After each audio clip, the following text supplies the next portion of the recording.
est-ce que am nga koppar boo xam ne di nga ko mën a defee bu fekkente ni da nga nar a gas forage ñu ne la mètre linéaire bi par exemple 100 000 la 80 000 la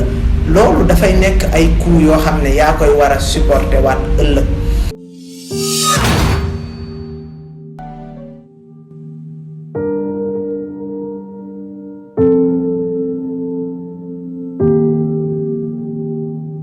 donc chers internautes ñun ñëpp xam nañ actuellement njëriñ bi nga xamante ne tool am na ko donc c'est la raison pour laquelle nit ñi depuis un certain temps ñoom ñëpp ñu ruyee ci voilà dem di ko wut parce que ku ci ne bëgg nga participer ci développement wu réew mi à travers peut-être l'agriculture maanaam à travers mbay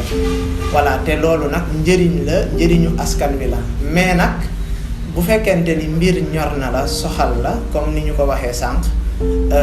boo ci naree dugg rek war nga xam ni nga ciy duggee waaw loolu dafa nekk aspect bu am importance parce que tool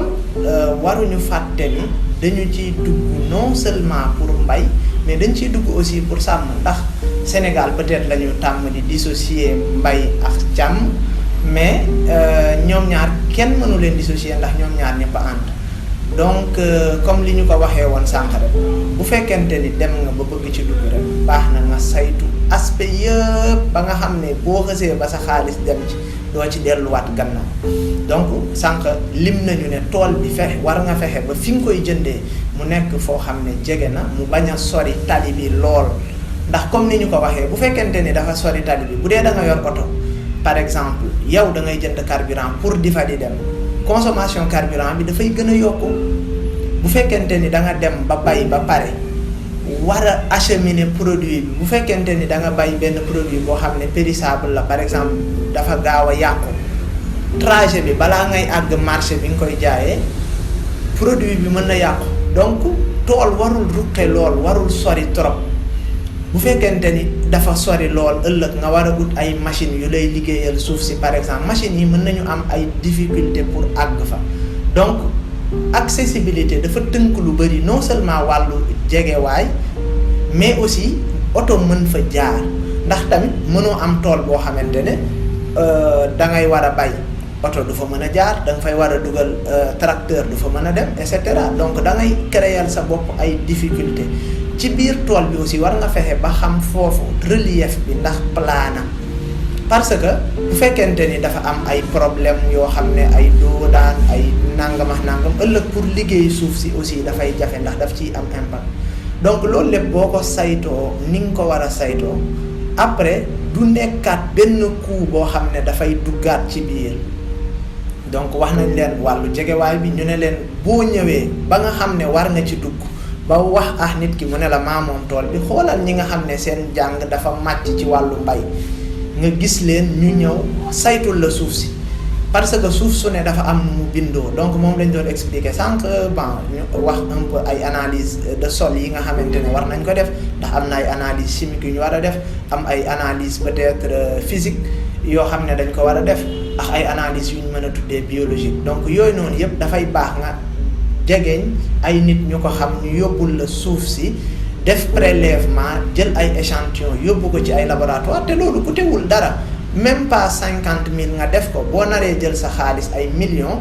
war a fas yéene dugal ko ci tool te yow loolu noonu nga nayee ko génne c'est parce que li nga nar a fas yéene liggéey da nga koo xamul bu baax donc loolu aspect bu am importance la ndox bi boo amulee ndox moom mënoo bay voilà parce que li tax tout le temps sànq ba tey ñuy wax facteur ce qu'il faut comprendre par là mooy li Cheikh Fall di tàmm di wax naan agriculture du addition wu somme mais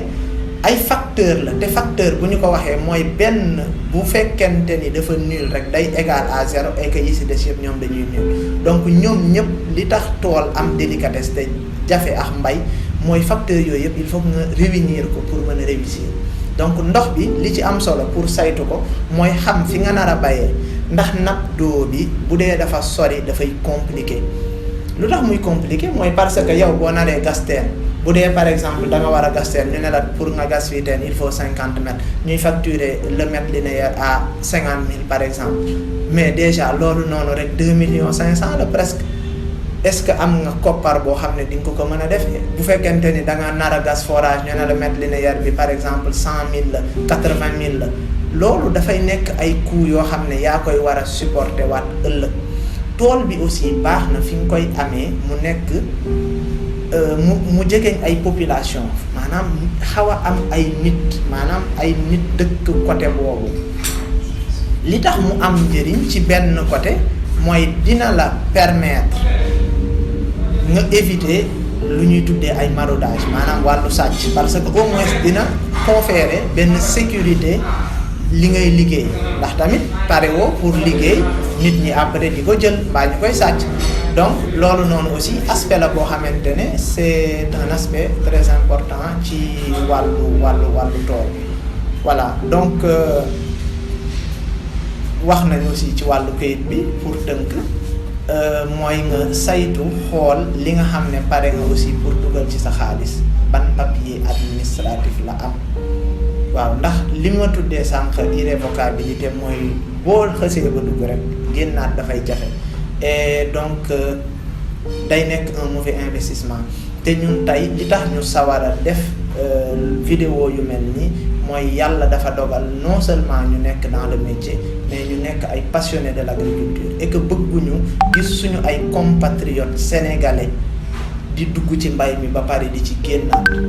pour ban raison parce que dañ cee duggee nuñ ci warul woon duggee dem ba yaakaar ne tool soit amul xaalis kenn mënu ci réussir fekk noonu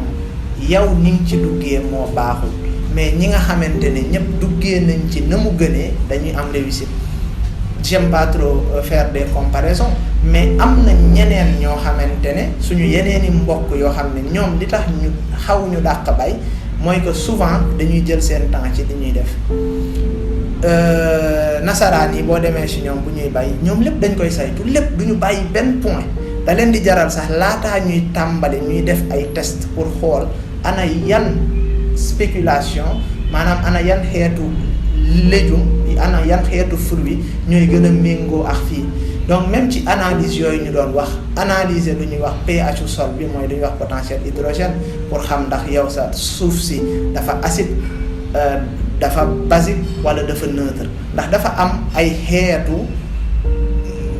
légumes yoo xamante ne du ñu nangu loolu bu fekkente ni suuf si dafa acide loolu du ñu nangoo màbb donc bu ñuy wax aussi sànq ci wàllu suuf analyse bi ngay def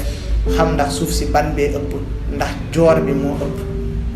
loolu noonu bu fekkente ni xamoo ko ëllëg ci biir mën nga choisir di fa bay loo xam ne du méngoo lool ak suuf si donte sax ñëpp xam nañ ne bay àgg na niveau boo xam ne xëy na ci benn côté yooyu nekkatul frein nekkatul obstacle mais ci kaw nga am ay moyens parce que ñun xam nañu ne fi mbay toll suuf actuellement substrat la rek maanaam dees koy utiliser indil gàncax gi la mu soxla mais Sénégal tolloogu ñu niveau boobu comme niveau bii ñu tollool nag mooy xamal nit ñi ñu jënd ay tool yoo xamante ne suuf si dana tane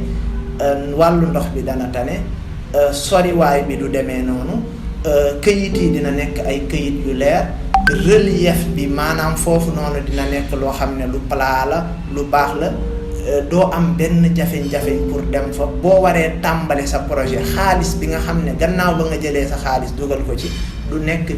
xaalis bu bëri boo ciy defaat pour mën a taxawal sa projet wala tout au long de ton projet ngay am tout le temps ay difficultés ay jafe-jafe pour réajuster wu pour gën a taxawaat ndax loolu noonu bu fekkente ni dafay am mën na la conduire ci échec non seulement mais mën na la conduire ci découragement mën na tax li la motiver woon tout au début ba nga dugg ci après mu génnee la ci te loolu bu fekkente ni ñëpp di duggee ci mbay noonu lañ ciy génnee autosuffisance bi ñu yàgg topp di ko wax nga xam ne ñun ñëpp mooy suñu réew liñ naan bàyyi li ñuy dundee li ñuy bàyyi dina yéex ñu am ko jërëjëf